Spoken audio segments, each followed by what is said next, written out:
Yes. A lot of times we get caught up in our worries, our daily worries, paying the bills, getting up in the morning, you're exhausted, you're fatigued, you want to get to work, you're rushing, you have to drop off the kids to school, and then you head to work, and everything's just rush, rush, rush. You get your coffee, you head to the office, and sooner or later you're at the desk and you're just working away. And a lot of times it's just that routine of being simulating a robot almost is a cause for you to lose yourself. And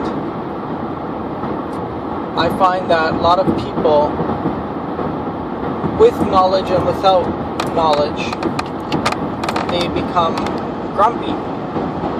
And I'm not saying that I'm not grumpy. There's days that I just need to space out and be by myself and take that extra day. And depending on your job, you can't always do that.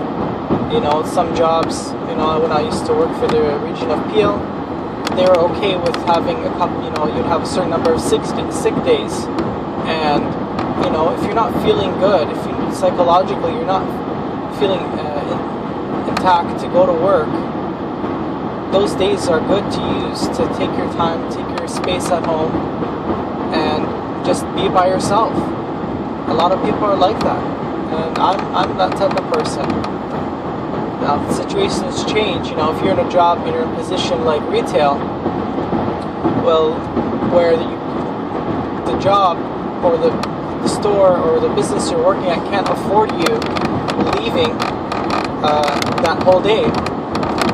So it's literally impossible for you to take that day off. And so practically you're being, psychologically you're being pressured to go to work. And if you're working retail, you're being pressured to work, out of commitment of the job, to work under a circumstance that you're not mentally, psychologically ready for. Because whether or not, I don't know how many people talk about this, but going to work and dealing with customers, dealing with coworkers, that takes some level of preparation. It's not that it just happens with the flick of a finger. Now, some people can cope with that much easier than others. And some people, they need to have that level of preparation to get into work and function, substantially well and feel good about it. Because you want to be able to head to work, deal with your customers, deal with, situations at work, resolving problems, and be able to feel good, that you've accomplished something at the end of the day. But on those days that, those gloomy days that you just need to be at home and you can't, you're being pushed to go to work out of commitment, and you have bigger responsibilities. You have to pay the bills, you have to put food on the table. So you come into the environment where now you're just there and you don't want to really be there. And there's no other thing but to just cope with the situation. And a lot of times that's why you would see coworkers or colleagues, grumpy, frustrated, and that's something I feel that management of a company needs to really look into, rather than just looking at what's apparent now, but to look a little bit further and see that this person maybe needs a little break, maybe needs, an extra 10-15 minutes on, added to their break so that they can just rest it up, clear their mind, and come back and function, as best as they can at work. Another challenge I find, and this is a big challenge that I'm going through now, is working multiple jobs. So if you're just recently graduated, from university or college, and you're job searching, so you're in between jobs, working at a restaurant, working retail, clothing, I don't know, transportation, any job that demands you to be physically present and always constantly mentally aware of situations at work where you're working, and as well you're juggling between that 1, 2, 3 jobs in order to make ends meet. And unfortunately, whether on purpose or not on purpose, higher management and government, they realize that they're putting people under lots of pressure, and these people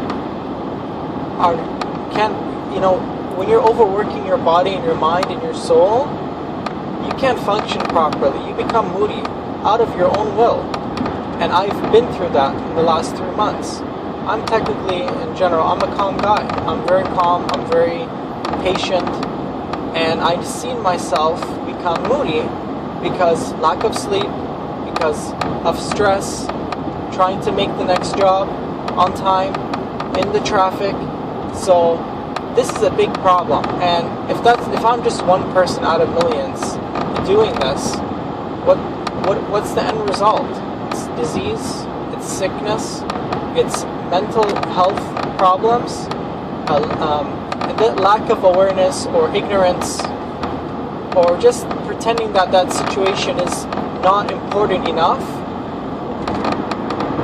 is negligence on behalf of government, on behalf of society, on behalf of corporations that employ these employees. And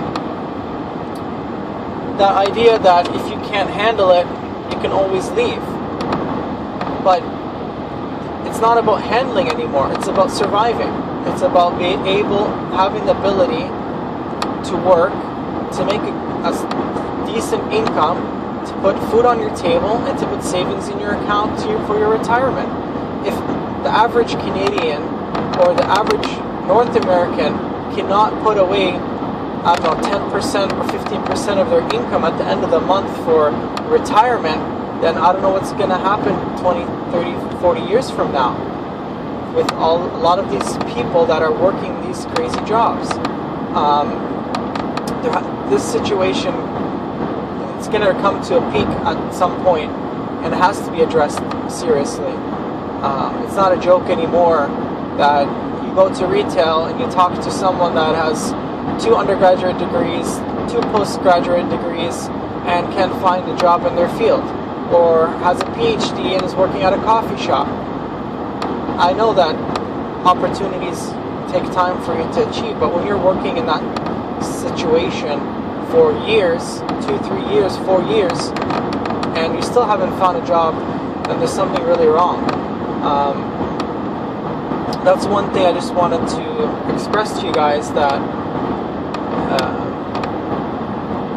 when you go to a job site and you see, I don't know, a retail, you see the employees not giving you the service that you're looking for, or not paying attention to you, or giving you attitude. It's not. I think 95% of the time it's not from their attitude. It's just that they're overworked, that they're exhausted, and no one really speaks about this, and no one really dares to speak about it, because if they do, it's not going to be addressed, and then they'll be isolated, or feel isolated, and to hang on to the job and to keep that money coming for the paid, to pay the lifestyle or the livelihood, they have to bite the bullet and stay quiet, and some sort of suffering in silence. I think that's a big root of psychological pressure, is from the workplace, and this is probably scientifically proven as well, but no one really takes it serious or addresses it. So what I feel is that if management is wise, management has experienced, they realize the potential of their employees, they realize that if you treat them positively, if you treat them kindly, if you treat them in a way that they feel good about themselves when they're doing their job, they company will succeed and will do much better than even through tough times, like a recession or whatnot. But if you rather like, I feel that as well. Sometimes our nature as humans, when we see someone suffering, we want them to suffer more. Or if we see someone that is struggling, we subconsciously want them to struggle more. And that's not the majority of people, but there is that seed there that people, rather than supporting or helping out, they continue on and try to make the person's day worse, you know? Or they don't react in a positive, constructive way to that situation. So, you know, if management just thought about giving the person a break, talking to them, seeing, you know, addressing the issues, then the company and the employee will feel much better, and the company will